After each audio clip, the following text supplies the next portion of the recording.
এই যে বন্ধুরা দেখেন জিনছেন, দেখছেন? যদি এগুলা কেউ খাইতে পারে, দুর্বল থাকবো না, কেউ দুর্বল থাকবো না।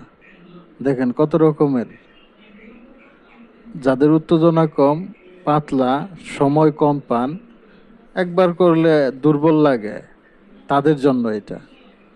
দেখছেন কত রকমের? হ্যাঁ, এই যে দেখেন, এই যে দেখেন, দেখছেন কত রকমের।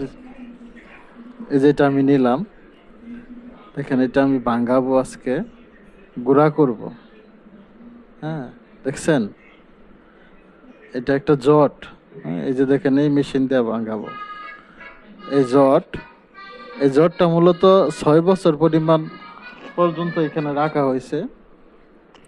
হ্যাঁ, 6 বছর রাখার ফলে এই যে এরকম হয়েছে, দেখছেন? হ্যাঁ, এখন এটা গুঁড়া করব। এই যে গুঁড়া করার জন্য প্রসেস করতেছে, এই মেশিন দিয়ে গুঁড়া করব আজকে। এই যে দেখেন জিনচিনগুলো এরকম থাকে, দেখছেন? মেশিন স্টার্ট হইলো, গুঁড়া হচ্ছে। হ্যাঁ, জিনচিনটা গুঁড়া করতেছি। দেখেন আপনারা, যাদের দুর্বলতা আছে তারা এটা খাইবেন। এই যে দেখেন গুঁড়া করছি, এটা এক এক চামচ পরিমাণ দুধের সাথে মিশিয়ে খাবো, অথবা আপনারা মধুর সাথেও খাইতে পারবেন। হ্যাঁ, মধুটা ফ্রি দিয়ে দিব, দুধ অথবা মধুর সাথে মিশাবেন, একটু রাইখা দিবেন যাতে পাউডারটা মিক্স হয়। মিক্স হওয়ার পরে 1 চামচ করে প্রত্যেক দিন রাতে খাইবেন। যারা হালুয়া জালুয়া বাদাম খায়া হতাশ হয়ে গেছেন, তারা অবশ্যই এটা খাইবেন। হ্যাঁ, কার্যকারিতা খুবই ভালো।